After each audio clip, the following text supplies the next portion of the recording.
welcome to the Hannahcast. Oh boy, yeah. Again, if don't mind me if I'm looking at my screen. I'm just trying to make sure everything is going swimmingly, and I'll explain everything once I see the intro of this. The past 36 minutes. Actually, well, probably at this point, probably nearly like the. Let's see. Okay, everything is going smooth. It's so smooth. Yes. Oh my god, yes. Hey, welcome to the... Okay. Now, this needs some explaining. I had to go to the store and get some food and whatnot. And I realized, ah, shit, I forgot to, set up the topics. So I scrambled to get the images up for the topics. And then I scrambled trying to put them into the stream. And then, as the thing's going to get worse, my first stream crashed. And that's why it was all laggy and whatnot. I was like, ah, damn it, I have to start over with the stream. So that's why it's taking me this long, and that's I am a wreck right now. I am seriously a wreck. But no matter. We got some topics. And before we get to those topics, I want to tell you guys that, like last time, if you have any comments or whatever, or questions, we're going to save those for after the stream. Well, not after the stream, but like after I, talk about the topics, so then I can be able to catch up and we'll all be able to fully converse. Yeah, like pretty much like being able to have like a conversation going on. So like I said, save the questions and whatnot in comments, or like in the chat until after I'm done with the topics and after I'm done with the break. Yeah. And since we're here, and I got these little things right here, why don't you consider hitting that subscribe button? I still forgot to put the bell there. The bell there. But if your subscribe button looks like this near my channel, why don't you click it? Make it a gray button. But don't click the gray button. Don't do that. We've already hit 505 subscribers, I think. And we're getting close. We gotta get to 1,000. Once we get to 1,000, we can start doing super chats. And once we start getting, or at least I start being able to get super chats, you guys can start doing Google, what was it called? Google rewards, which is like you take short surveys and whatnot, and where you can get Google revenue, Google Play revenue, and you can use that to tip or to super chat me, and then like 2/3 of that super chat goes to me. So yay! Also, if you can't do that, then consider supporting or if you're able to do that, then why not consider becoming a Patreon supporter, because we're going to be adding some stuff to the Patreon as well. Like, I'm thinking about doing some audio commentaries over movies, like making fun of some bad movies, or hell, even some good movies. But, I could probably make fun of course, like some of the movies I don't like that I could make fun of would be like, the Spider-Man trilogy, or Jurassic World Fallen Kingdom, or maybe even Star Wars The Rise of Skywalker. Who knows? Those will be Patreon exclusives, although I will probably have one uploaded to the YouTube channel to get you a sense of, hey, I might want to become a Patreon supporter, or something like that. And also some other things, like, for example, $2. Ah, shit, I forgot damn it, I forgot the name at the beginning of the C. Kent Gould, I think. Damn, yeah, I need to try to do that next time. I really need to, again, so much going on at once. But anyways, so yeah. Also, if you can't do that, then why not tip us at least $5 on streamelements.com/christiansreviews/tip, and basically it's sort of like a super chat, but however, nearly all the proceeds go to me. Yeah, that'd be fun. Also, if you want to hear my everyday topics and whatnot, then why not follow me on Twitter at Mr. C. Hannah. And also, keep in mind, if you see this little thing right here with this little thing below my finger, where it's like, you see a couple of names? those will pop up whenever there's a super chat or a tip or something like that. Yeah, that'd be amazing. And so, without any further ado, yeah, let's without any further ado, let's get into the first topics. Now, these first topics are not really movie related. One of the topics is something, I thought would be cool to talk about because, hey, I mean, I like this subject. But this first topic we're going to talk about, this is like a legit, safety warning. Like this is, I need to act, like, I just found this out, and, you'll see why this is horrifying. Apparently, okay, we all have our fears. We all are afraid of something. Or, hell, multiple things. I'm afraid of stuff. I'm afraid of the thought of what comes after death. I'm afraid of, like, where my consciousness goes after I die. I'm afraid of lava. I'm afraid of drowning. But, however, in terms of living creatures, like, what creature scares me the most? Some spiders can freak me out. Like, I'm fine with tarantulas, because tarantulas are so big and so slow. And even then, like, their bites are pretty much harmless unless you're allergic. And luckily I'm not allergic. So I'm fine with those. I'm even fine with, for the most part, snakes.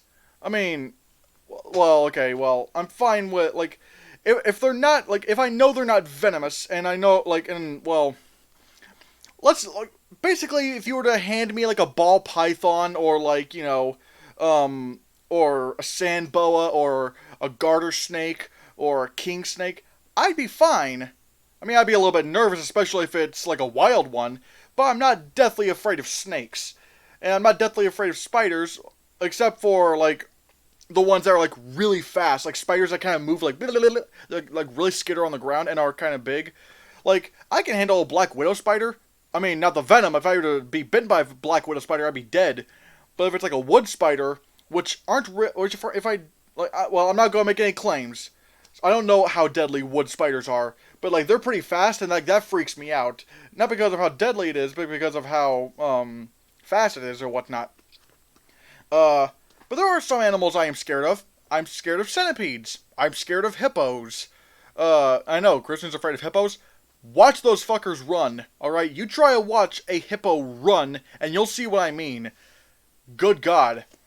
But if there's one animal in this world that I am the most scared of, like, this creature I'm about to say I am more scared of than any other animal in the world. I would rather go into a shark cage surrounded by great whites. Like, I'd rather be in a shark cage surrounded by great whites than ever get near one of these. This, people, is an Asian giant hornet, also known as a murder hornet. But I call them the Asian giant hornet. What these things are the largest wasps in the world. Like, if you like things like bees, wasps, anything like that, Asian giant hornets are the largest species. And that's a dead one. That one right there is dead. But realize how big this thing is.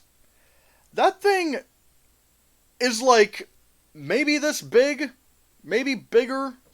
I'm not really exactly how sure that how big that guy is, but these things are huge. And one sting from these things is bad enough. I mean, even if you're allergic, these things are a sting from one of these would be nasty. But a whole swarm of these could literally kill you. Now, why do I bring this up? Well, I just found out that today, the animal that I never thought I would ever see the light of day, like that I would never live to see one of these things, I still haven't, but apparently now, these things are in the United States. These, like, Asian giant hornets, as you can tell, are from Asia, specifically Japan. Like in mountain areas or whatnot. Somehow, these things got into the United States. Let me say that again. There are Asian giant hornets in the United States. And apparently there were like a couple of sightings of them in November, but they weren't really seen that much considering, well, I mean, it's getting cold. Now it's spring. It's now spring! The time when all these insects and whatnot start coming out. And now we have to deal with Asian giant hornets in the United States. Now granted, these things are currently just in Washington, but keep in mind, these things can fly. As shocking, I know. These creatures are known to eat bees. They will just swarm into beehives and eat them. These are notorious carnivores, and they don't give a shit who they try to kill. I'm telling you guys. I don't know if you live near the Washington area, but most likely you're from the United States. If you see one of these things, if you see a hornet, already go away. Don't even try to, don't try to engage, because these guys will, because hornets will emit pheromones that will warn other hornets that they're in danger. And when you mess with one hornet, the entire swarm will come after you. So imagine a swarm of these things. I'm telling you guys, I know it's not movie related, but Jesus Christ, this could actually be a disaster. This could actually change the United States in terms of I don't know. But again, look at that thing. Imagine a whole swarm of these stinging you. My dad, I never got stung by a hornet before, but I remember this one time where me and my dad were building a little play set, or not play, it's like a swing and it had some swings and a slide. I was a little kid, and I had a fear of bees, and my dad never liked the fact that I was scared of bees. I'm not really scared of bees now. I mean, I won't try and mess with a hive or whatever, but I'm not scared of bees anymore. But back then I was. And so one day, when I was helping him with it, I saw this one bee that was pretty big and orange. Not that orange. It wasn't a Asian giant hornet. It wasn't that, but I saw this one orange little bee. And I was like, Dad, there's a bee. And he's like, oh, son, it's not a, or it's I'm trying to think. He was something along the lines of, oh, son, you gotta get over this fear of, and he just looked at it. It was right behind me, and he said, don't move. That's a hornet. That's not a bee. If that thing, if that stings you, it'll feel like a grown man punched you in the arm. And I was scared for my life. It flew away, but that was just a regular hornet. Imagine one of these things. Imagine an Asian giant hornet. Seriously, guys. Be on the alert. Be on the alert for these. Asian giant hornets are not something you should mess with. This is actually dangerous. A swarm of these could kill you. And and God help you if you're allergic. Seriously. This is pretty much my public service announcement. As bad as the world already is right now with this pandemic, the fact that there's now Asian giant hornets in the United States just makes everything worse. Again, just be on the lookout. Be on the lookout for these things. Don't engage, or at least, don't do anything to provoke them. Because again, currently they've only been seen in Washington, but I guarantee you, considering they're insects and they can fly, they're going to swarm the United States quick. And as if bees weren't already in enough danger as is because of us, these guys are I would not be surprised if these guys pretty much put an end to the bee population. Like if they were to make bees go extinct, because this is what's called an invasive species. An invasive species is a species that's not from a particular area, and then they're introduced to that area, and then they pretty much destroy the wildlife in that area.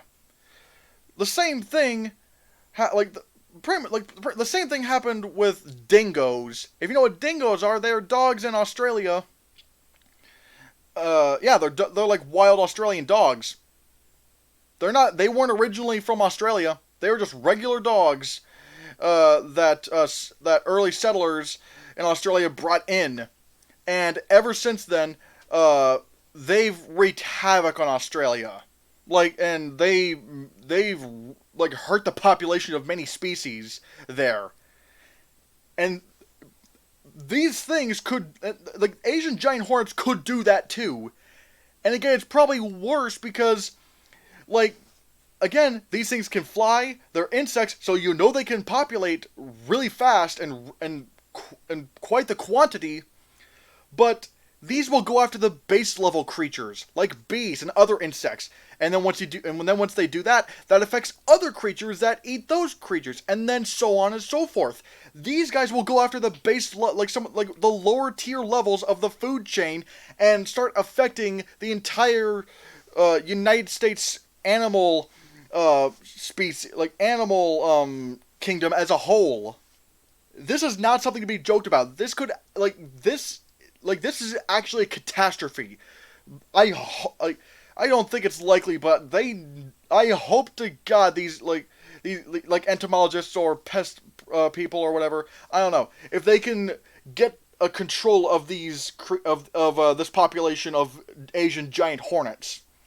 Again, I doubt they will, considering how fast these things can probably populate. Again, because they're insects. But yeah, this is not good. This is absolutely a disaster. This is bad news for everything. So yeah. Again, just be wary. Be wary. Be safe. And yeah, we're probably screwed. If this isn't controlled, which it probably won't, we're screwed. All of us are screwed. So, yeah.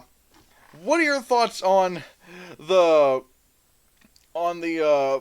Asian giant hornets reaching North America? Again, this is my own personal hellscape. I could not imagine, the one thing I thought I would never see in my entire life, now there's an actual chance I could have to deal with this. And everyone has to deal with this. So again, I don't know if you live in the Washington area, or the northwestern United States. If you live around that area, be wary. Be wary of these things. They are big, they are orange, they have a Spider-Man looking face, except the eyes are black and whatnot. They have the most evil looking faces. Again, look up Asian giant hornets, get your knowledge, and stay safe from these things. Because these are not like normal hornets. These are not like normal hornets that we have here. These are actually really, really dangerous. So yeah, I know I talked about that a whole lot. And I know it's not movie related, but I really had to talk to you guys about this. This is not good at all. Not in the least. So yeah, on to the next topic. Again, not movie related. Well, I mean, unless you want to count Jurassic Park 3. If you guys saw Jurassic Park 3, there was a dinosaur called Spinosaurus. Everyone hated that movie. Everyone hated Spinosaurus in that movie. I thought Spinosaurus was awesome. I never thought there would be another dinosaur, or at least another meat-eating dinosaur bigger than T-Rex. And as a kid seeing this movie, I was so shocked. I was so shocked at seeing Spinosaurus, because oh, the T-Rex, this thing is bigger. And for the longest time, Spinosaurus has been one of my favorite dinosaurs. It's really cool.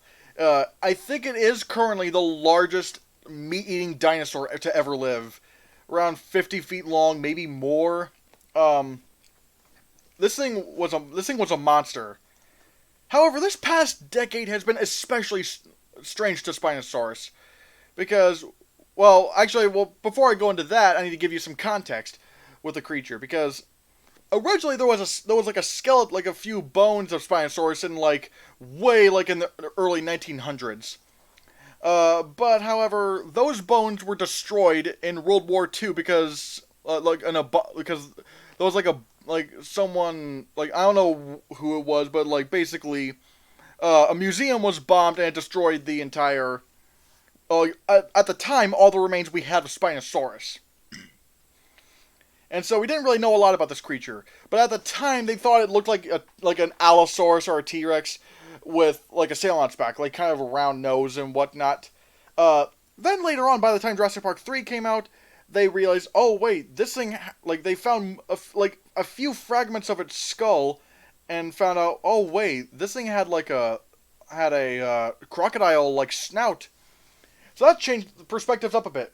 Well, now we get to this decade where Spinosaurus has officially just become like the weirdest dinosaur of all time. Because I don't know how to just like basically new fossils of Spinosaurus's tail have been found, and it really caught the world by storm because like it changes everything we know about Spinosaurus. Okay, take a look at this.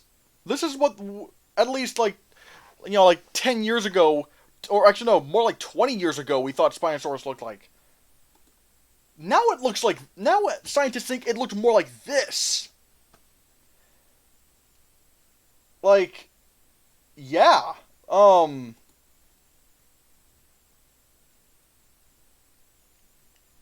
Yeah, as you can see, the bone fragments that they found made it look apparently show that Spinosaurus had, like, a crocodile-like tail. And what I mean by crocodile-like tail, it's like, it used its tail to swim. Because like, when you look at a crocodile's tail, it's kind of flat-looking. It's kind of flat, almost like a fin. I have no idea how to describe Spinosaurus now. This thing is so weird. Like, as if its sail wasn't already strange. And if you look at the graphic, like the skeleton graphic, um, basically, like when you look at the skeleton graphic up there, the red skeleton, like, or at least the red parts of the skeleton are like the newly, actually no, not the newly discovered, were like some of the more recent fossils we found of Spinosaurus, like around 5 or so years ago, and the green, like the green part, which is the tail of that skeleton, are the newly found remains. So now scientists say that Spinosaurus might have actually been aquatic, which is astonishing because there's like no aquatic there's been like previously no aquatic dinosaurs found. And no, and you can't say like Elasmosaurus or Plesiosaurus like the Loch Ness Monster, because technically Plesiosaurs aren't dinosaurs. They were related, but they weren't really dinosaurs. So, yeah, that's what makes this so strange, because, like, really, I mean, yeah, there were some dinosaurs I probably would have preferred being around the water, but now this is looking like Spinosaurus may have spent the majority of its life underwater, or at least the way I gather it. This thing is pretty much like the platypus of dinosaurs. The more we find out about it, the more questions we have, and the less sense it makes. Like, uh, uh, I know, like, let me look this up. Actually, yeah, let me look this up.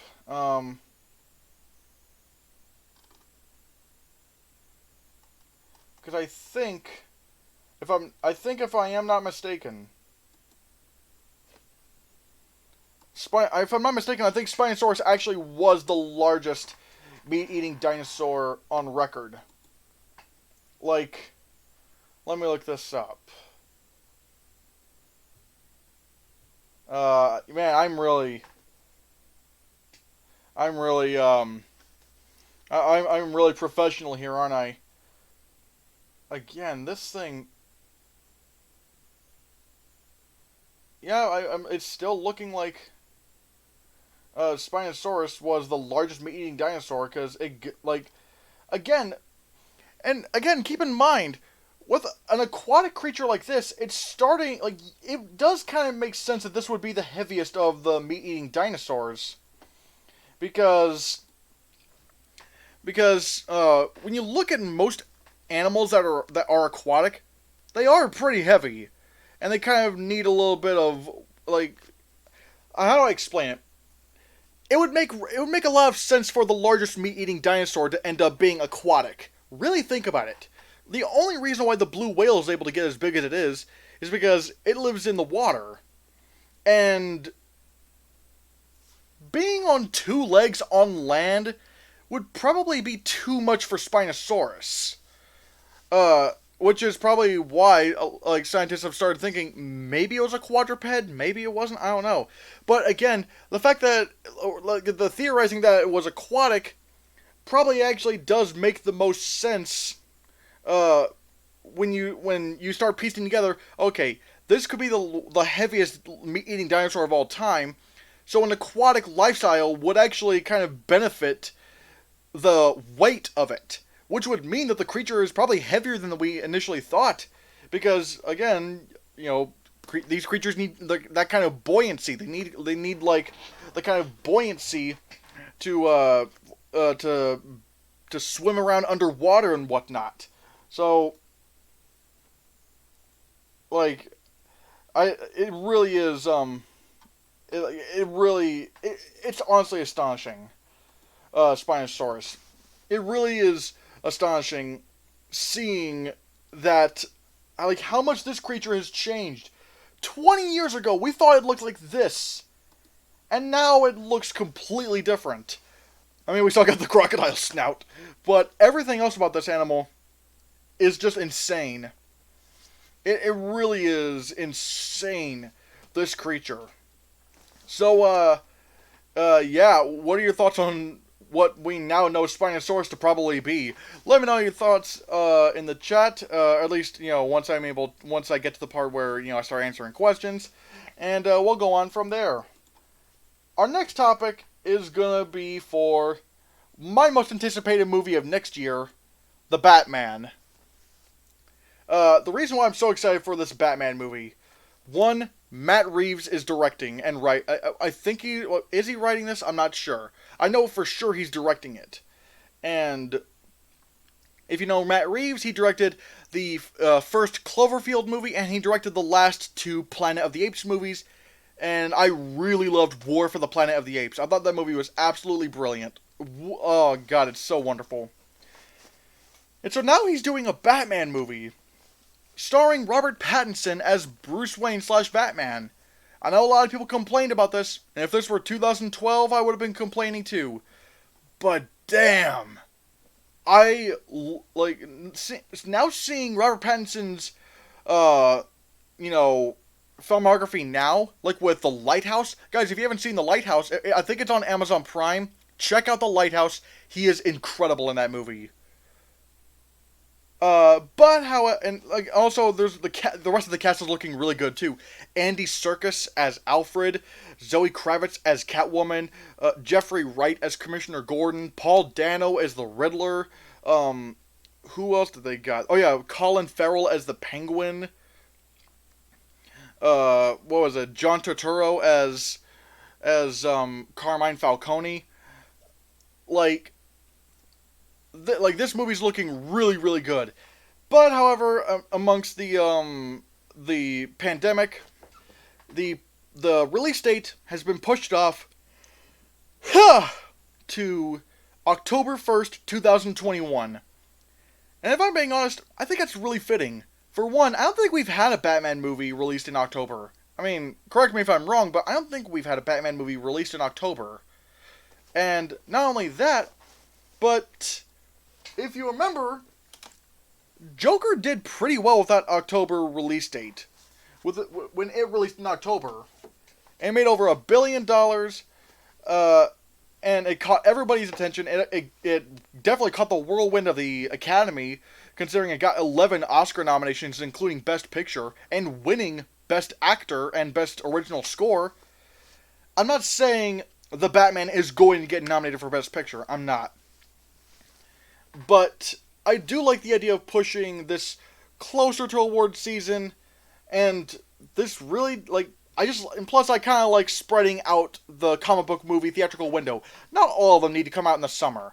Like, I liked it when Black Panther was released in February. I liked it when, Thor Ragnarok was released in November, and Doctor Strange was released in November.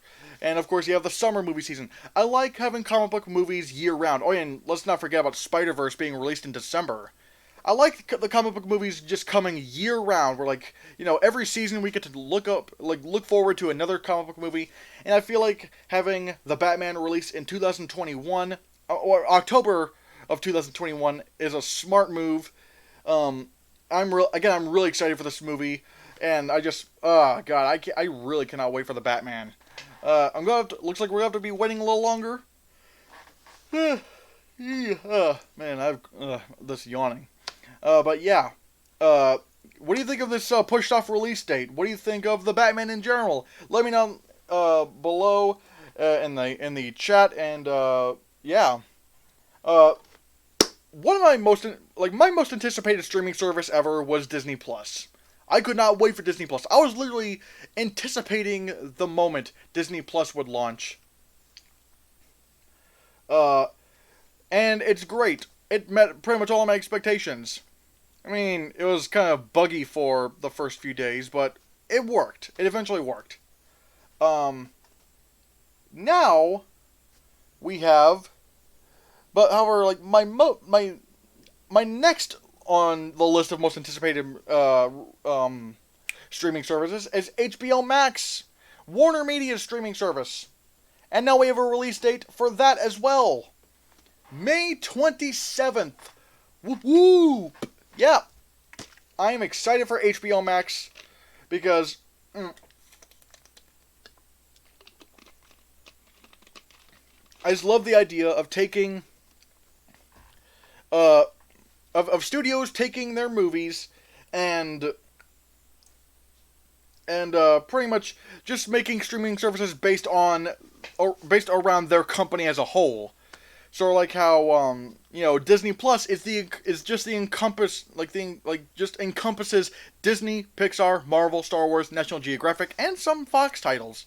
And now we have HBO Max, which is going to have content from, as you can see, Looney Tunes, DC, as in DC Comics, HBO Max Originals, HBO in general, Studio Ghibli, Cartoon Network, TNT, CNN, Sesame Workshop, Crunchyroll, Adult Swim, True TV, and TBS. And also, this is going to be having like the entirety, it's going to be the streaming home, at least for now, for South Park. And of course, Rick and Morty, considering it's under Adult Swim. And now we found out that it's coming May 27th. And and this little thing down here, just want to tell you guys, I'm not being sponsored by this at all. I just really, if you guys are interested in getting HBO Max, there's this deal going where instead of paying $14.99 a month, you can get it for $11.99 a month for at least a year. For a year. And I feel like this is, you could save $3. And honestly, yeah, it's really cool. And if you already have HBO, that will be fine, because if you already have HBO now, then you can pretty much, they'll give you HBO Max without, with no additional cost. This kind of tells me that eventually they're just going to get rid of regular HBO and just put everything on HBO Max. Which, hey, I wouldn't mind. I mean, if HBO Max already has all of HBO in general, then, why not? So, yeah, I'm really excited for HBO Max. I'm really excited. They even have some HBO Max originals. There's this thing called Looney Tunes cartoons. I mean, I'm not really the biggest Looney Tunes guy, but some of you probably are. And Looney Tunes cartoons is pretty much going back to, the basics of Looney Tunes. The animation looks really fluid. Look up Looney Tunes cartoons, HBO Max. Like, look that up. It looks gorgeous. Like, it's like, whoa. Like, I was like, this is actually amazing. And some of the stuff they also said, like, they also said that within the year, they're going to have every DC movie from the, like, every DC Comics based movie from the past 10 years, as well as every Batman and Superman movie from the past 40 years. Is that going to include Catwoman? I have no idea. But, and again, Studio Ghibli, like, this is going to be the streaming home for Studio Ghibli, like, movies like Spirited Away, Howl's Moving Castle, Ponyo, Princess Mononoke. Now, some people may be thinking, wait, isn't Studio Ghibli on Netflix? It is on Netflix, but in other countries, not the United States. For the United States, HBO Max has gotten the license for that.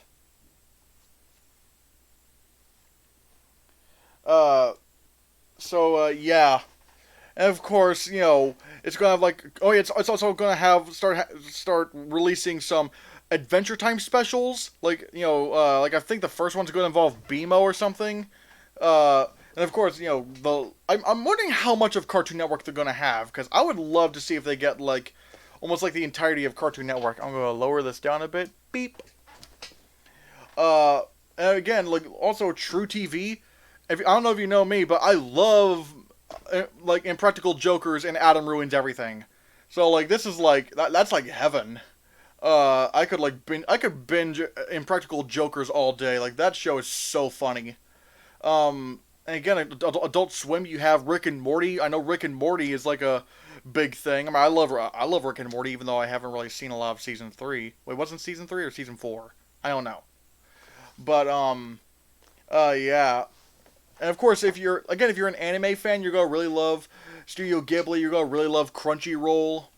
Again, this just seems like a really smart move. I love the idea of Warner Media just taking all their content and putting into one streaming service like Disney Plus did.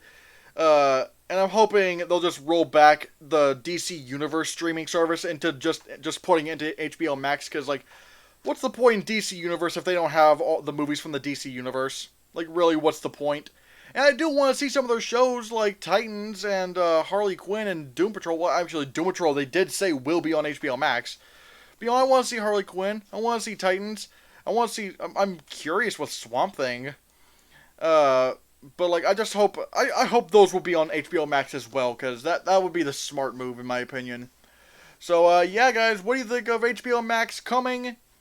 A bit like launching on May 27th. And again, if you can... check out that deal. Check out that deal where you can get it for cheaper. It's going to be, like, this deal ends, I think, on the 27th. So, you have less than a month to get that. Again, I'm not being sponsored to say that. I just want you guys to save some money. I'm probably going to definitely take advantage of that deal. I just can't wait for this. It looks great. So, yeah, let me know your thoughts in the chat, and yeah. Anyway, you guys, our next topic is going to be regarding oddly enough another Warner Brothers movie. One movie that I was actually kind of interested in seeing is SCOOB. It's like a Scooby-Doo reboot where this is going to like start a Hanna-Barbera cinematic universe. I'm not the biggest Scooby-Doo fan. Don't get me wrong, there's some good things. Well, granted, the last time they tried to do Scooby-Doo movies, like live-action Scooby-Doo movies in theaters, that didn't work out. I'm pretty sure you could still do, like, a live-action Scooby-Doo movie and have it work, but just don't do it like those movies. Although I will say, Matthew Lillard was the perfect casting for live-action Shaggy. You really could not have gotten anyone closer to play him. But there's this new movie, SCOOB, where it's sort of... how do I describe it? It looks...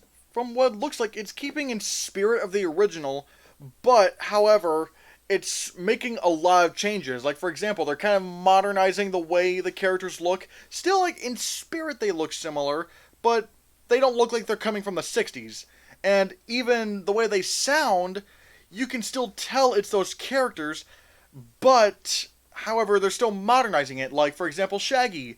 He still kind of sounds like Shaggy, but he's not as, like, as 60s as he was. And same thing with Fred and Velma and Daphne. And hell, even Scooby-Doo, like, just can full-on speak full sentences. I mean, he still has, the hello, Raggy, like, that kind of voice or whatever. Still voiced by Frank Welker, by the way. Still voiced by the same guy. But he can speak full sentences in this version. Which, honestly, I feel like, yeah, it's kind of time to, it is kind of time to do that. Because we've seen the exact same versions of Scooby-Doo for not even just years, decades upon decades upon decades upon decades. They gotta do something different. And this does look different. This looks like it's taking Scooby-Doo in a different direction, and I really want to see that. But however, remember, see how it says only in theaters? No, it's gonna be released on. Apparently, they've just now said, not just now, but like a couple weeks ago, they said that SCOOB will go straight to streaming. It'll be a straight to video on demand release, which does sadden me a bit because I was really I want this to be shown in theaters. I really want it to be shown in theaters. But I don't I'm pretty sure this could have made money. Although granted, I don't know how much faith they have in this movie. I don't know exactly how good this. I don't know how good this is. Like, I don't know the filmmakers or whatever. But yeah, I was hoping this would be released in theaters. But I mean, I'll probably catch it whenever it's on Blu-ray, or maybe when it's on HBO Max, because it is Warner Brothers. So yeah, what do you think of this? Oh yeah, I forgot to say. Like I said before, it's going to be launching a new Hanna-Barbera cinematic universe. As you can see, there's. Is it Dino Mutt? I don't know some of these characters. And there's like Blue Falcon, and Blue Falcon is voiced by Mark Wahlberg. And it's also going to have like Captain Caveman, voiced by Tracy Morgan. And if you saw that one trailer for this movie where they introduced Captain Falcon, he dabs. I was like, yeah, hell yeah, he's dabbing. Oh man, oh god, I don't know why. Dabbing shouldn't be funny, but god damn it, it is.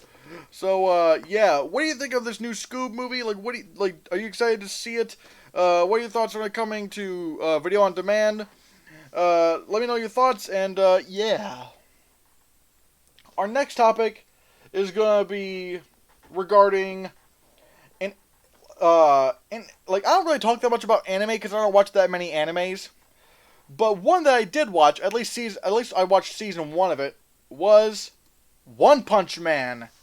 I really liked One Punch Man. I thought One Punch Man was a really different and really kind of.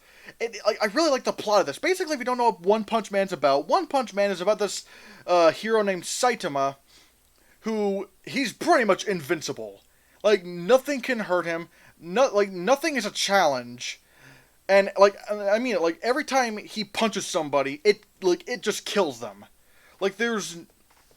Nobody can beat him in a fight. Nobody can. And normally that would sound very boring, because, well, what's the challenge then? Well, that's pretty much the point. His life is just so boring. He doesn't have the thrill of being a superhero, because one punch can just take any of them out. And so he's just like, damn. And he kind of just goes into, a depression, because, there's no thrill in my life. I don't, why am I living like this? And it's so funny.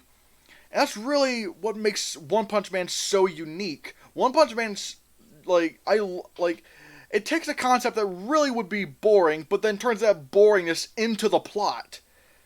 And that, I really enjoyed One Punch Man. Again, I didn't see season 2, I just thought, I loved season 1. And so the reason why I say this is because apparently, if I'm not mistaken, what studio was this? Sony is doing a live-action adaptation of One Punch Man. And I'm really glad this is happening, because granted, this would be kind of hard to adapt, considering just the craziness of it.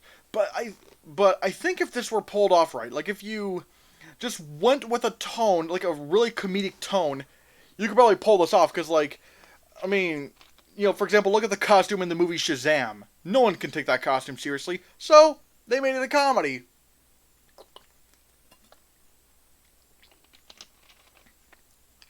So I think making this a comedy would probably suit it best. And yeah, not every anime adaptation has worked, like Dragon Ball Evolution, Avatar: The Last Airbender. Oh, actually, no, the movie was just called Last Airbender. And yes, I do count Avatar. And yes, I do count Avatar: The Last Airbender as an anime because anime is a style. So sorry, weeaboos. I consider Avatar: The Last Airbender to be an anime. It's a style. It's an animation style, and clearly it is an anime. Sorry, but yeah. So yeah, those didn't work out. But there have been a couple that did, like Alita Battle Angel. And honestly, I didn't think Ghost in the Shell was all that bad either. I thought Ghost in the Shell was pretty damn good. It looked gorgeous. It had a pretty cool story. I never really got the hate for Ghost in the Shell, although there are quite a few people who do love, or at least do like, Alita Battle Angel. So, yeah, I really do. I feel like they would really need to figure out how to, there have to be some adaptations to this, because, let's face it, regardless if you're a fan of the show or not, I mean, I am a fan of the show, they're going to have to change some things to make this fit in live action. They're going to have to, because, I guess it all just kind of depends on the tone. I know you're definitely not going to see all these characters in the movie. So, yeah, what are your thoughts on Sony doing a live action One Punch Man movie? I have faith in them. I have faith in Sony. Now, some people are probably going to say, but Sony made Spider-Man 3 and Amazing Spider-Man 2. Well, personally, granted, I like the Amazing Spider-Man 2. But are we going to completely forget that they did Spider-Verse? That they did I keep on saying, they also did Spider-Man 1 and 2. I mean, look, I don't like those movies. I don't, but a lot of other people do. So, I mean, Sony can do... And look, the Amazing Spider-Man was great. It has a good critic score on Rotten Tomatoes. I thought it was great. I know everyone likes to backtrack. It's Amazing Spider-Man sucked. I'm like, really? Again, it's all opinion, of course, but I'm like, really? Because, people seem to like the Amazing Spider-Man when it came out. And again, Sony still made Spider-Verse. They still made Spider-Verse, and everybody loved that movie. It was so, that movie was so good that it won an Oscar for Best Animated Feature, beating 2 Disney movies. So I'm pretty sure Sony could do a live action One Punch Man movie. Again, who knows? We'll have to see how this kind of escalates, who they get to direct and write it and whatnot. Who knows? What are your thoughts on Sony doing a One Punch Man movie? Let me know your thoughts, and, yeah! God. The yawning. The yawning intensifies. So, yeah. Anyways, our next topic is going to be regarding some studio versus movie theater drama. Drama alert, Keemstar, And so, yeah. In case you don't know, Universal's kind of in some pretty deep trouble with the movie theaters. They announced that, hey, we're planning on releasing some of our movies in theaters and straight to VOD at the same time. And then AMC Theaters was like, no, you're not, because if you we're not going to show those movies in our theaters if you're just going to put them on straight to video on demand or whatever like that.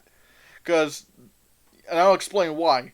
And then other people or at least other companies like Regal said the same thing. For some reason, a lot of people are giving AMC and Regal and all the other theaters shit for this. But I'm like, you do realize that this has always been a thing with the movie theaters, right? Because here's the thing. There's a thing called the theatrical window, which basically that means you can't put your movies on demand. If you want your movies to be in theaters, in our theaters, you can't show your movies on demand or anywhere else or whatnot until after it's completed that theatrical window, a few months and whatnot. Because when you think about it, it does kind of make sense business-wise.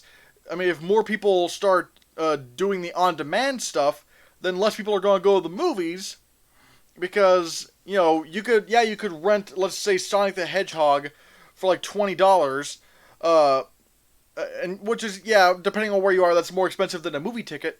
But, however, you could invite like 10 of your friends, and those could be 10 people that you could have sold movie tickets to. So, I know everyone's giving AMC and the Regal and all the other theaters shit for this, but I'm like, you do realize that's always been a rule, and honestly, it kind of makes sense, because they're kind of, like, Universal is trying to encroach on the theater's livelihood, especially now, since the theaters are in, like, really deep shit right now. And it's like, no, we need as much we need more movies to come to our theaters as much as possible. And so, yeah, I don't really get why people are complaining about this. Or at least I don't see why people are complaining to the movie theaters about this, because clearly Universal's the one that's being stubborn. And even Universal tried to backtrack that, like, oh, we're not going to show all of our movies in theaters, we're just going to show some of them, or at least not all of our movies on video on demand and theaters at the same time, we're going to do it for some others. But like Universal's really screwing them over. Or at this point, screwing themselves over. Because here's another thing. Movies do not make nearly as much money on demand as they do in theaters. Yeah, Jurassic World made over $1 billion. It wouldn't have made that much without the theaters. Fast and Furious movies, somehow now, like, the Fast and Furious movies are now making $1 billion. With Furious 7 and Fate of the Furious. It wouldn't make $1 billion on demand. Definitely not. This just seems like a bad practice move, like a bad business move on Universal's part, and I'm not really blaming AMC theaters for this. I'm really not. So, what are your thoughts on this whole debacle? It's gonna resolve itself pretty soon. So, and we get to our last topic before we go into the questions.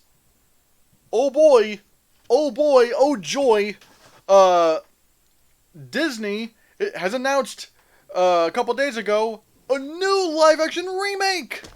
And I'm not saying that ironically. I'm just licking up the tears of all the people who hate these remakes. Like, they're like, no, don't remake this movie. I was like, no,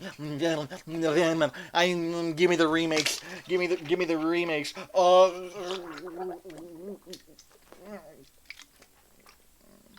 Give me the remakes. That's me. I will gladly take these remakes. God. So, anyways, what's their next movie? Hercules. Hercules. They're going to be remaking Hercules. So, yeah. Granted, I don't think I've ever seen Hercules. Okay, I saw a little bit of it in class, like when the teacher was showing Hercules. I gotta say, from what I saw, it was a really out there kind of movie. It was like the genie from Aladdin times 10. So many pop culture references. It moves so fast and so quick. Again, the stylization of all of it. I will say, this is going to be one of the harder Disney movies to adapt. This will be one of the harder Disney movies to adapt. Like I said, because of the stylization of that. Just look at any of the montage sequences, or hell, like when Hercules comes back and he has all this stuff on him, like it's like wow, like it's hard to explain, but that movie is insane. So yeah, I'm really interested to see how they're going to do Hercules. Now, some people, it's funny seeing some people's complaints about this, saying, Disney, stop ruining more of your movies. I'm like, really? Are they legit making the movies that came beforehand worse? Because if that's the case, then really that's your fault. And also some people are saying, why can't Disney make more original movies? I'm like, last time I checked, Hercules was not Disney's creation. I'm pretty sure Hercules has been around for like a millennia. Like, There were so many versions of Hercules before Disney, and there were many versions of Hercules after Disney's version. And even then, it wasn't even the worst. And even then, no matter how bad this one is, it's not going to be the worst Hercules movie, because we still got The Legend of Hercules that came out in 2014. Nope, not the one with The Rock. Not that one. That was just Hercules. There was one in January of 2014 called The Legend of Hercules. And it was so awful. It was like one of the worst action movies I've ever seen in my life. So this Hercules movie could not be any worse than Legend of Hercules. Yeah. I just don't understand why people are complaining about the originality. Like, stop ruining original movies. We're really, I'm like, because like, the vast majority of the movies that Disney remakes aren't even original. Hercules already existed. Jungle Book was based on a book, and there was also a short that came out beforehand, I think. Wherever, the Jungle Book was a book. Sleeping Beauty was not original. Snow White and the Seven Dwarfs was not original. That was a pre-established story. Beauty and the Beast was a previously established story. Little Mermaid was a previously established story.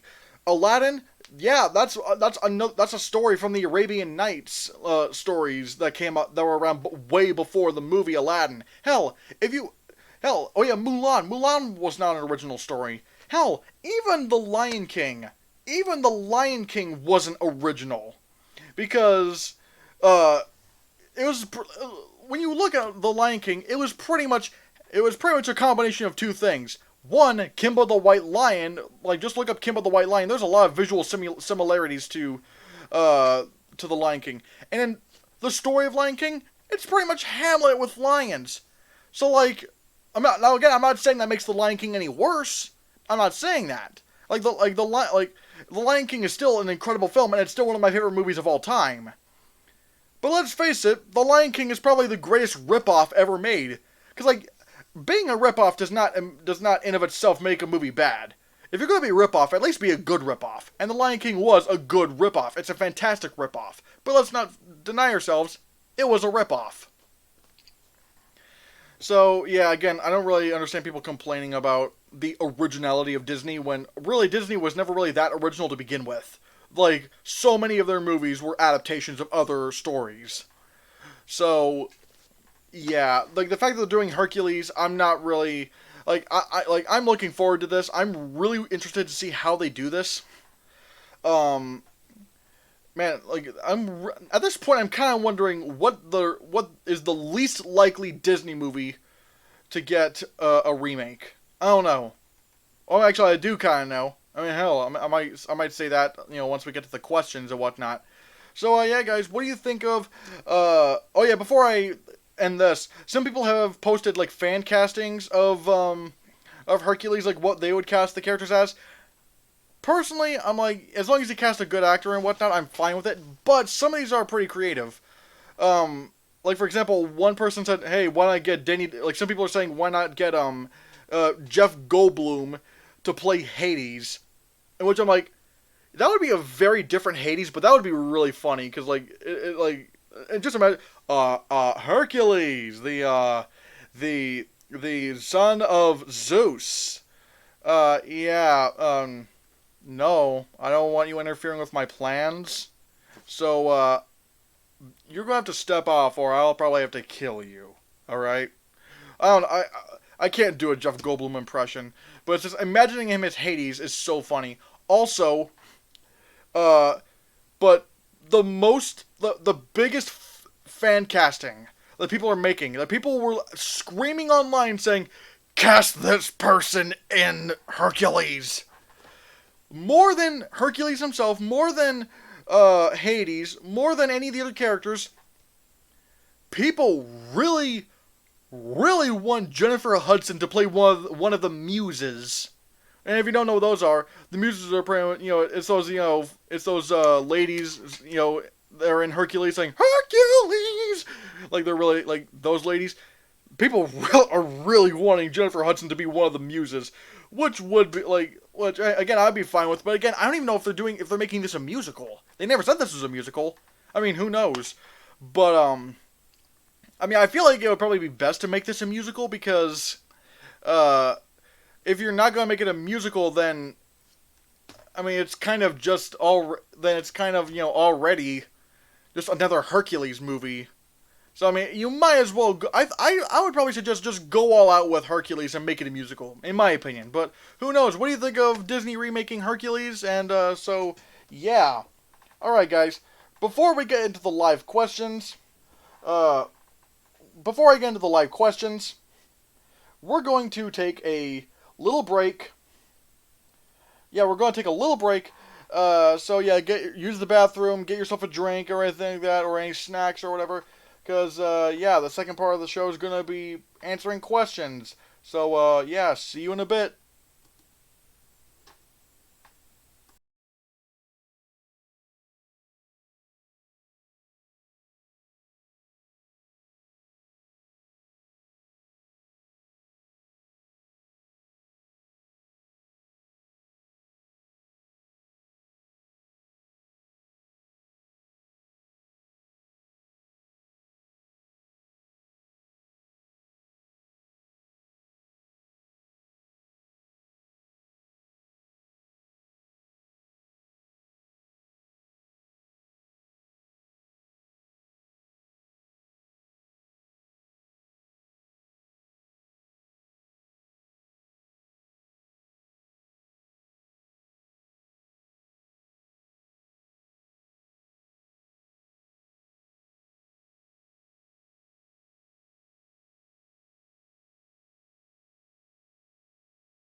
Oh, hey, we're back. So, yas, queen. I don't even know what I'm doing anymore. So, yeah, guys. Uh, we're now going to be getting into your questions and whatnot and your comments. And not only that, I'm going to be displaying them right here. Well, hold on, let me just,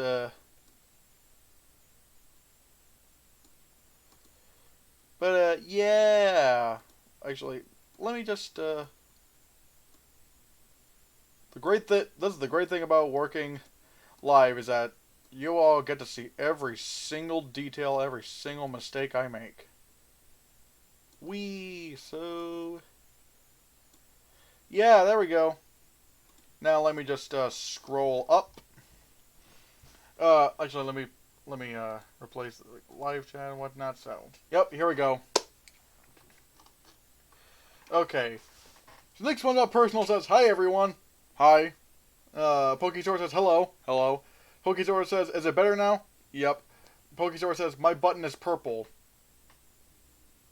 I don't know what that means. Like, what button? How dare you? What? Again, please use context when commenting.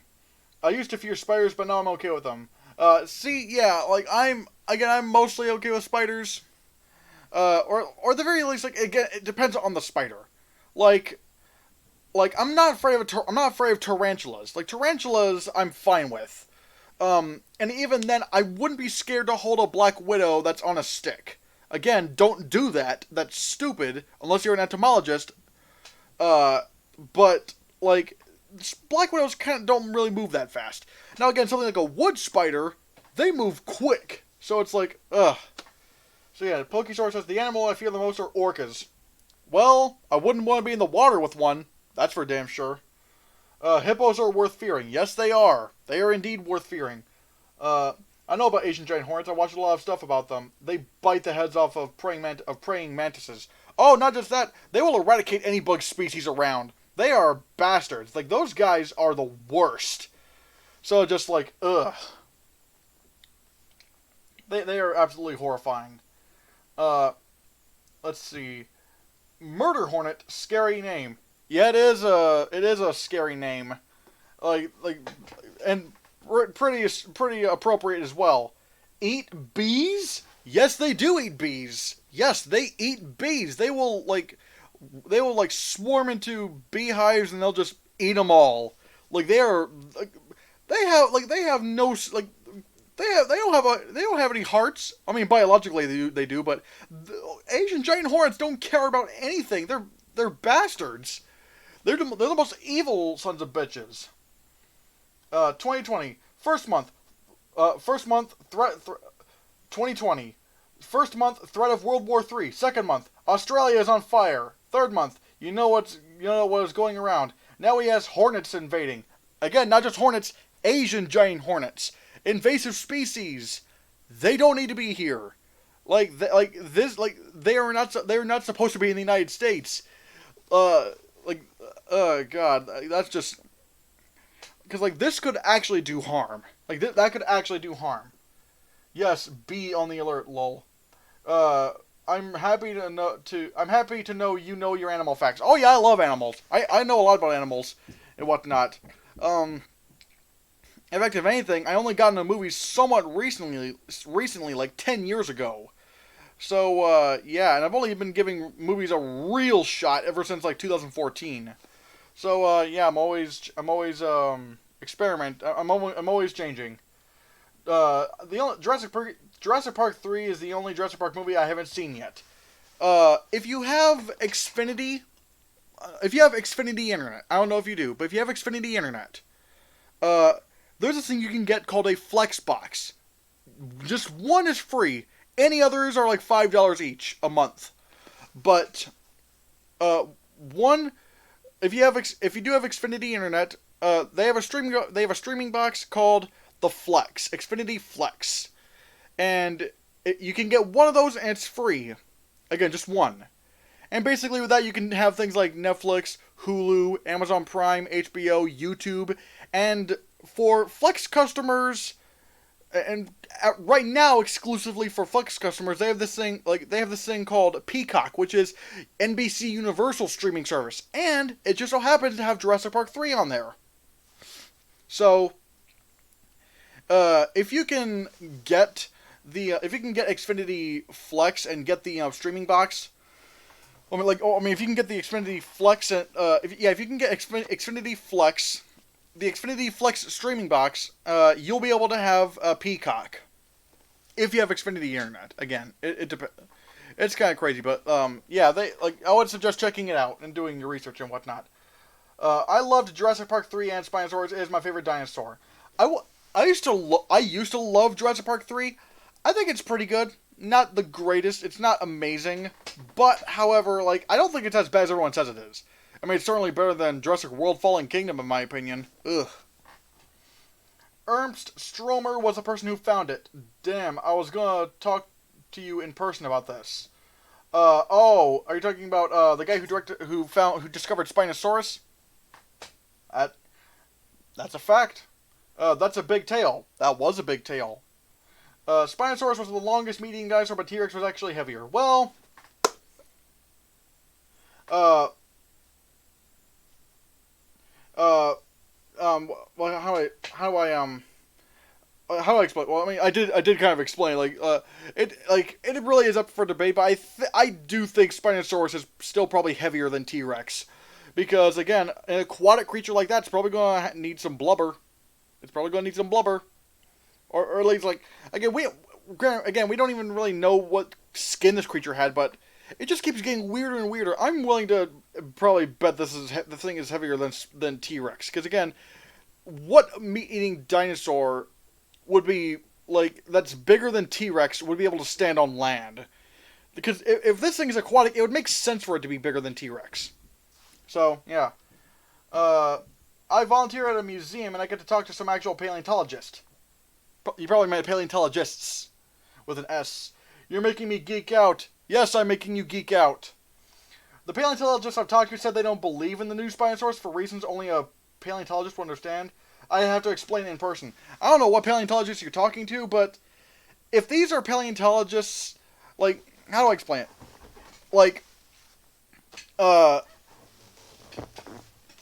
If the paleontologists who discovered this thing and actually have seen the bones and examined the bones in person say that Spinosaurus was aquatic and say that it looked like what it currently looks like, I'd probably take their word for it, considering they were the ones who discovered it and examined it. Now, again, things can be changed. Again, just look at the contrast between old Spinosaurus and new Spinosaurus.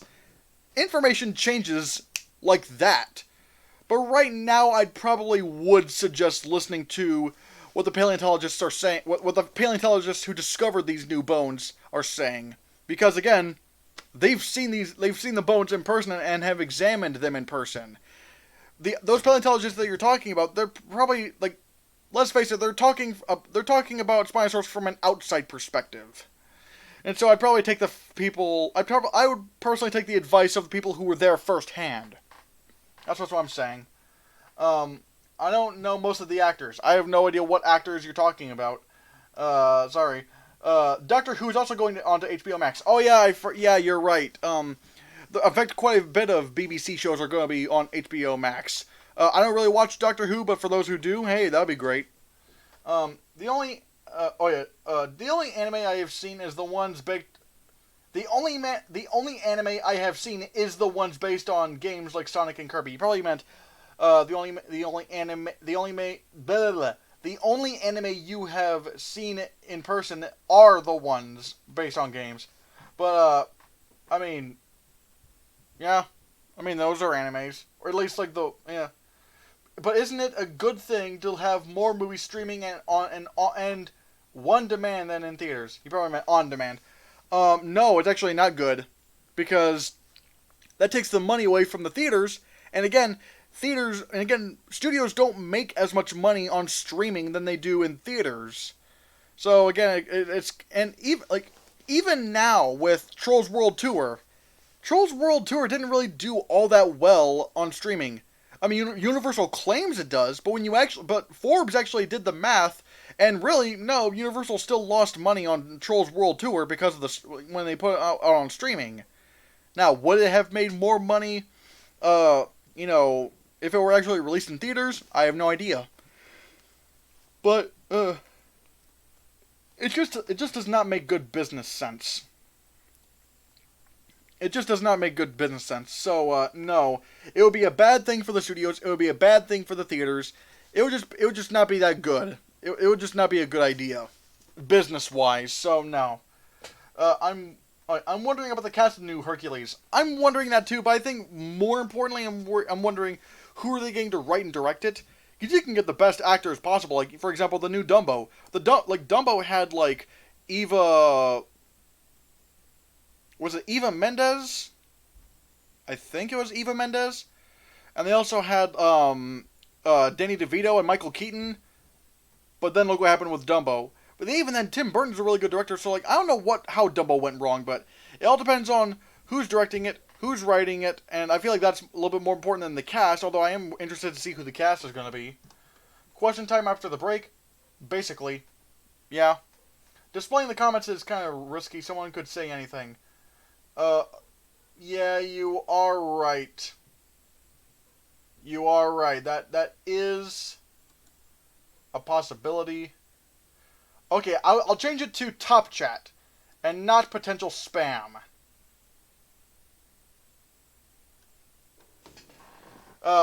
So yeah. Yeah, this will be, yeah, like, we'll have to see how it goes. If somebody, like, I'm just hoping to God nobody, like, if somebody, like, actually, no, I'm not even gonna say that, because, no, yep, I'm not gonna say what I'm worried about, because then it could actually happen, so, no. Let's just see how it goes. And if some idiot in the comment section, if some idiot says something really bad, then yeah, I'll probably have to get rid of this. So, yeah, we'll have to see how it goes. I don't know much of the actors for the Batman. Yeah, like some of these actors are not very well known. Although I'm pretty sure you would know Robert Pattinson. Like he's from the Twilight movies, but he's way better than he was in Twilight. Like he's become a way better actor. Colin Farrell, you might know him as like the dad in Saving Mr. Banks. He was really good in that movie. You also might know Colin Farrell. I'm trying to think of anything mainstream you would know him from. Like, you would probably know his face. Let's see. Andy Serkis as Alfred. Now, if you don't know who Andy Serkis is he's mostly a motion capture actor. Like, he did or performance capture, as he likes to call it. He played Gollum in the Lord of the Rings movies. He played King Kong in the 2005 King Kong. He played, Supreme Leader Snoke in the new Star Wars movies. He played, I'm trying to think of anyone else. He also directed and played Baloo in the Netflix movie Mowgli: Legend of the Jungle. He directed that movie, and he's also going to be directing Venom 2, which is really cool. Zoe Kravitz as Catwoman. She's a very successful actress in Big Little Lies. Paul Dano as the Riddler. Again, you may not know his name, but he's a very talented actor. Like, he was in, like, There Will Be Blood. I think, last time I checked, There Will Be Blood is on Netflix. But he started opposite Daniel Day-Lewis, and Daniel Day-Lewis kind of upstaged him in that movie, because, I mean, it's Daniel Day-Lewis. He's the greatest actor of all time. Probably. And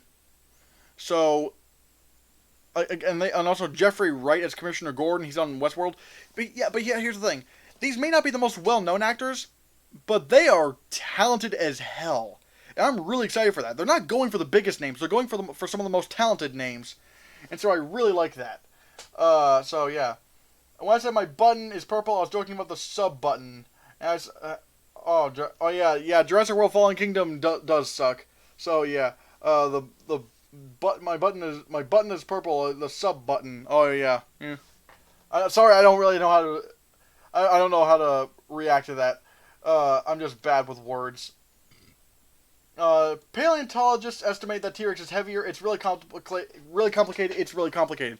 it is really complicated. Um, yeah, it is kind of complicated because, um, how do I explain it? Like, uh, it's like it really is a debate amongst scientists, like amongst paleontologists. Some think T-Rex was heavier, some think Spinosaurus was heavier.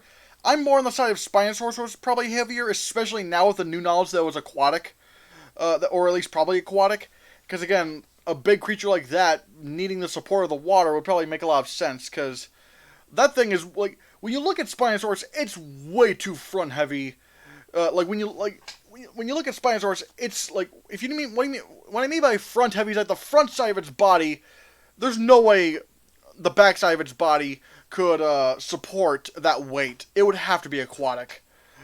So yeah, it's complicated paleontology. I'm sure you know that. Lots of things are debated, and like I said, facts can change really fast. I've been studying this all my whole life. Oh yeah, it can.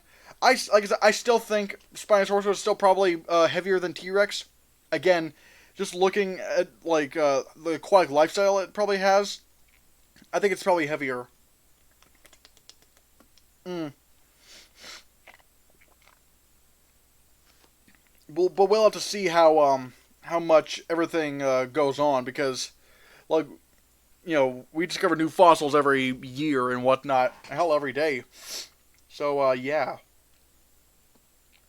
Now just gotta wait for questions. Wait for questions. Gotta wait for questions. Gotta wait for questions. Yeah. God, why do I keep dabbing? I hate my life. Ugh.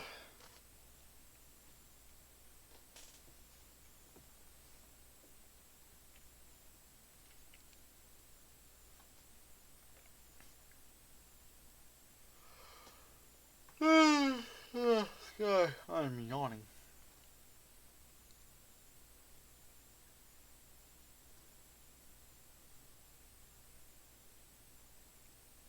I really wish I could talk to you. I really wish I could talk to you about this face to face because there's a lot more into this. Yeah, there is. There's definitely a lot more into this as and whatnot. Again, we'll just have to see. We'll just have to see how things escalate. We'll just have to see how everything continues because again, it just gets crazier and crazier and crazier. So yeah. Yes, Queen.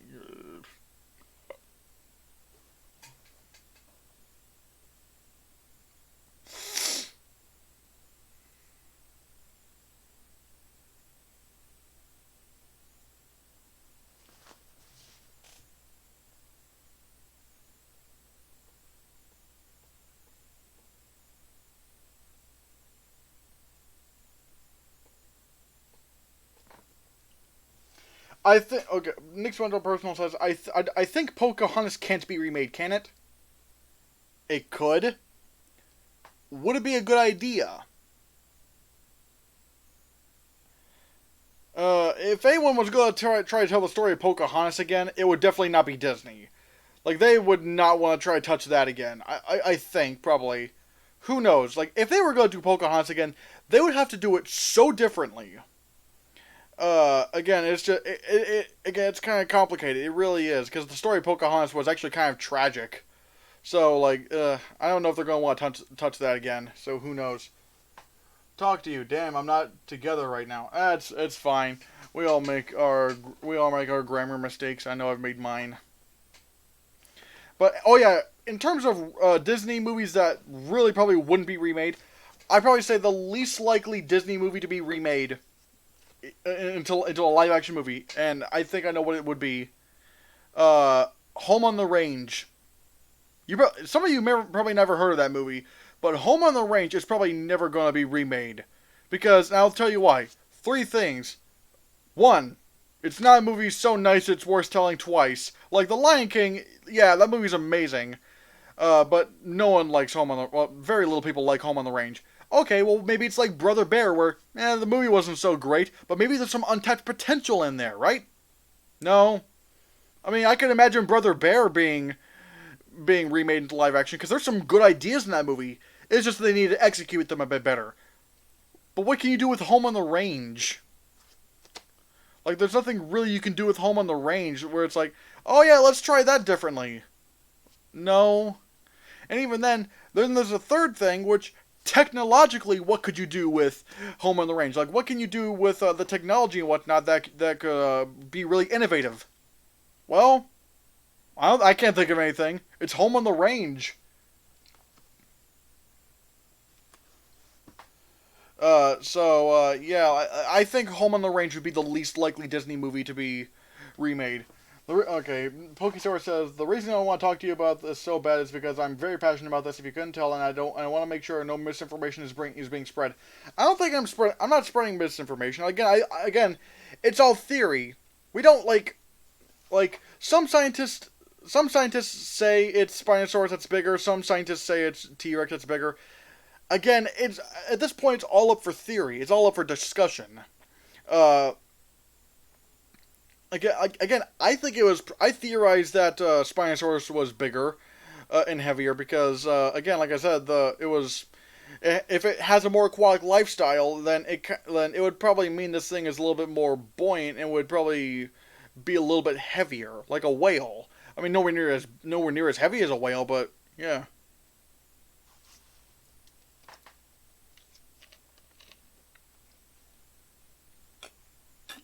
Mm.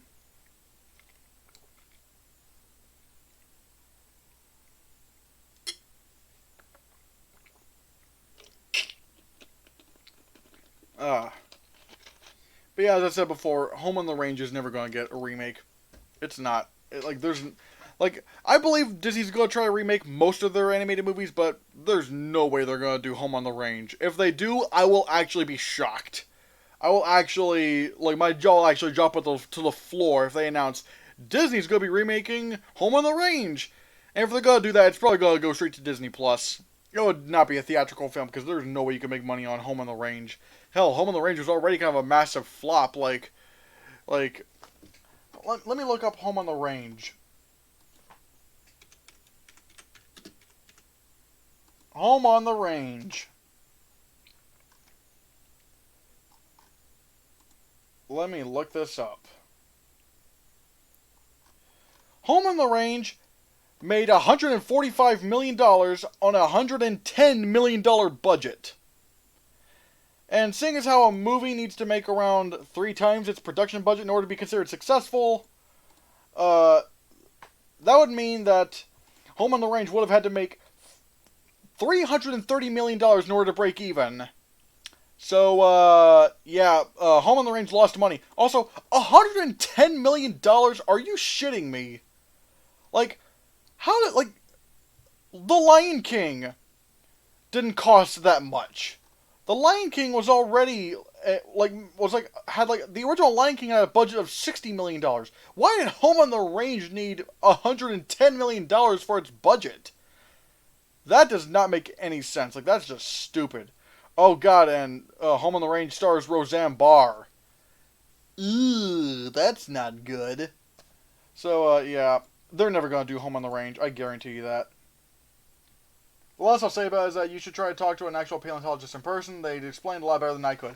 Look, different paleontologists will say different things. They really will. And look, I've read about Spinosaurus. Some of them say that that Spinosaurus was heavier. Some will say that T-Rex was heavier. Trust me, I've read this stuff. It is really complicated. It is up for debate. Again, I'll change my tune once we have some more concrete information. But right now, it is kind of up in the air at this point. And I have read from paleontologists, and even then, not every paleontologist is going to agree. You ask one paleontologist something, okay, fine, but another paleontologist will say a completely different thing. For example, look at what's his name? Let's take 2 paleontologists. There's Robert Bakker and there's Jack Horner. Back in the day, Jack Horner thought that T-Rex was a scavenger, and then Robert Bakker said that T-Rex was a hunter. and they kind of had like this like not like legit hate filled, but like this little rivalry going on between the two because like T-Rex was a carnivore, T-Rex was a scavenger. So again, even the top two paleontologists in the world right now can't even agree on that. So again, like it's nowhere near as black and white as some may think. Like you ask different paleontologists you ask paleontologists something and like you're never going to get the same answer over and over again. Like most likely at least. What do you think of the Lilo and Stitch remake? Well, I mean it hasn't come out yet, but that's going to go straight to Disney Plus. That'll be interesting because I'm wondering how you translate that into live action. I am wondering how they're going to do that. Now, apparently, the voice of Stitch is going to come back, so that'll be neat. But actually, I've never actually seen Lilo and Stitch. Probably could. I mean, I have Disney Plus, but I mean, who knows? I mean, who knows if it'll work? Maybe it will, maybe it won't. I mean, I'll probably see it. Yeah. So yeah.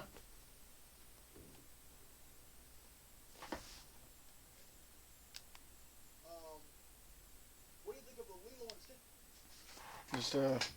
Oh man.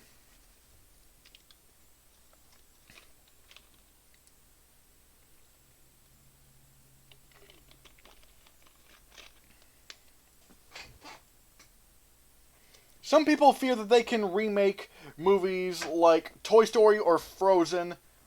Uh, I don't say they will or should. I don't know what you're asking me. Will they? I don't know if they would remake Toy Story.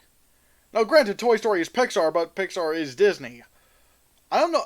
Frozen, I could probably say that maybe in like 10 or 15 years, we're probably going to see a Frozen remake. I could see that. But, Toy Story. I'm not sure if they would do a Toy Story remake. I mean, hell, they've already just done Toy Story 4. So if they were going to do a Toy Story remake, it would be years from now. But would they and should they? Frozen, why not? I mean, I'd say I could probably see that as live action, and you could probably improve on the first one. But Toy Story, it wouldn't be my first option really. Now, I'm not gonna be like morally against it. Like I'm gonna boycott Disney if they if they I'm gonna boycott Disney if they remake Toy Story. Like, no, I won't do that. But would they start remaking Pixar movies in general? I don't know.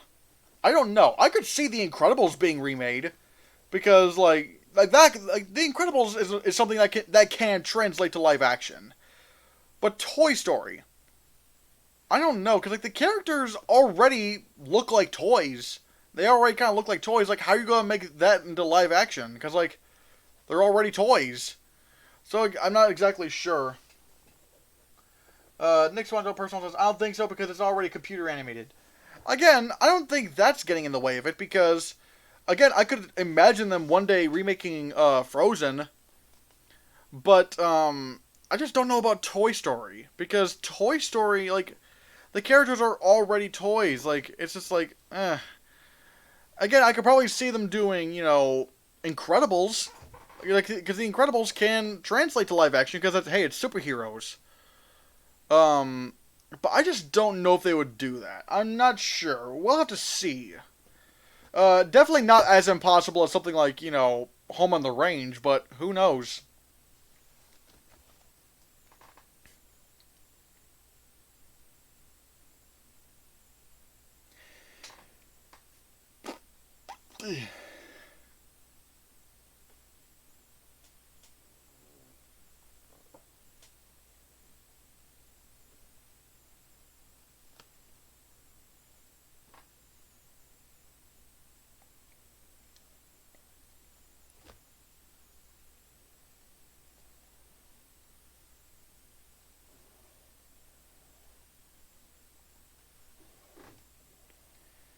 Whew.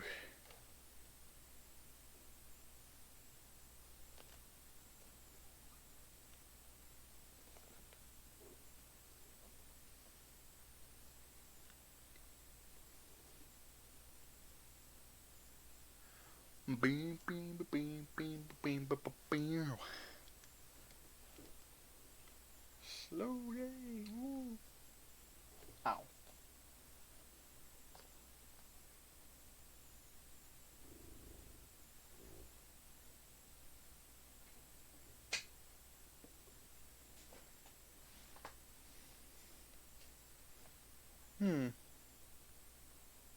I think I might. I think I. Okay. I think I'm. I might be ready to wrap it up. What do you say? Do you think I should probably wrap it up? Again, someday I wish to speak with you about this and not just me typing back and forth.